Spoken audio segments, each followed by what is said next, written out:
കാസർഗോഡ് കുമ്പള ആരിക്കാടി കോട്ടയിൽ നിധി കുഴിച്ചെടുക്കാൻ എത്തിച്ച Mogral panchayat vice president അടക്കം 2 പേർ പിടിയിലായിരിക്കുന്നു. ഒപ്പം ഉണ്ടായിരുന്ന 2 പേർ ഓടി രക്ഷപ്പെടുകയായിരുന്നു.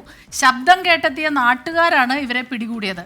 അരുൺ പാറക്കലാണ് ചേരുന്നത് കാസർഗോഡ് നിന്ന്. അരുൺ, എന്താണത്? നിധി ഉണ്ടോ ശരിക്കും?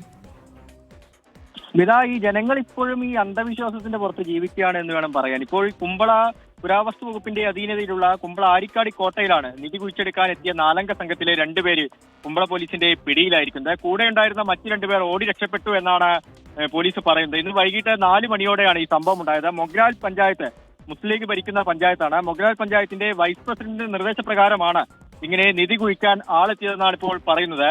നാട്ടുകാർ ഈ കോട്ടയിൽ നിന്ന് ശബ്ദം കേൾക്കുകയായിരുന്നു. ഈ ശബ്ദം കേട്ട് നാട്ടുകാർ പോയി നോക്കിയപ്പോഴാണ് അവിടെ ഒരു കിണറിൽ നിധി കുഴിച്ചെടുക്കുന്ന ഒരു ദൃശ്യം നാട്ടുകാർ കണ്ടത്. അങ്ങനെ പോലീസിനെ വിവരമറിയിക്കുകയായിരുന്നു. കാസർഗോഡ് നീലേശ്വരം ഭാഗത്തുള്ള ആളുകളാണ് പിടിയിലായതെന്നാണ് ഇപ്പോൾ പോലീസ് പറയുന്നത്.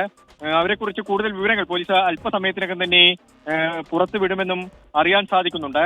എന്തായാലും 3 ദിവസം മുൻപും ഇവർ കോട്ടയ്ക്കകത്ത് നിധി അന്വേഷിച്ച് എത്തിയിരുന്നു എന്ന് പറയുന്നു. കണ്ണൂർ ഭാഗത്തെ കുടുംബശ്രീ പ്രവർത്തകർക്ക് നിധി ലഭിച്ചിട്ടുണ്ട് എന്ന് വിശ്വസിപ്പിച്ചാണ് യുവാക്കളെ പ്രലോഭിപ്പിച്ച് കോട്ടയിൽ എത്തിച്ചതെന്നാണ് വിവരം ലഭിക്കുന്നത്. അതും ഈ മൊഗ്രാൽ പഞ്ചായത്തിലെ വൈസ് പ്രസിഡന്റാണ് ഇതിനൊക്കെ നേതൃത്വം നൽകിയതെന്ന് പറയുന്നുണ്ട്. ഈ കോട്ട എന്ന് പറയുന്നത് കാട് പിടിച്ചു കിടക്കുന്ന ഒരു സ്ഥലമാണ്. പുരാവസ്തു വകുപ്പിന്റെ കീഴിലുള്ള കോട്ടയാണ്. പക്ഷേ വൃത്തിയാക്കാത്ത ഒരു സ്ഥലമാണ്. അതാണ് ആളുകൾ ആരും ശ്രദ്ധിക്കില്ല എന്ന് കണക്കാക്കിയാവും ഒരുപക്ഷെ അതിനകത്തേക്ക് ഇവർ എത്തിയതെന്ന് മനസ്സിലാക്കുന്നുണ്ട്. എന്തായാലും അല്പസമയത്തിനകം തന്നെ പോലീസ് പ്രതികളെ കുറിച്ചുള്ള കൂടുതൽ വിവരങ്ങൾ പുറത്തുവിടും.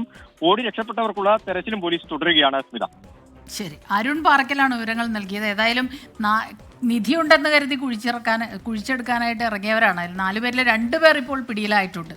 ഇതെന്താണ് സംഭവിക്കുന്നതാവും. പിന്നെ അന്നൊരു വാർത്ത ഉണ്ടായിരുന്നല്ലോ അനുജ, അല്ലെ? കണ്ണൂരിൽ നിന്ന് അത് ശരിക്കും കുറെ സ്വർണ്ണ നാണയങ്ങളും ഒക്കെ കിട്ടുകയുണ്ടായി. അപ്പൊ അത്തരത്തിലുണ്ട് എന്ന് കരുതി ആവാം ചിലപ്പോൾ. പണ്ടൊക്കെ പലയിടത്തും അങ്ങനെ കിട്ടിയിട്ടുണ്ട്. കാരണം പണ്ട് ഈ രാജാക്കന്മാരുടെ കാലത്ത് പെട്ടെന്ന് യുദ്ധം വരും, നാട്ടുരാജ്യങ്ങളായിരുന്നു, യുദ്ധം വരുമ്പോ കുഴിച്ചിട്ടിട്ടൊക്കെ പോകുന്നതൊക്കെ കിട്ടിയിട്ടുണ്ട് എന്ന് പറയാറുണ്ട്.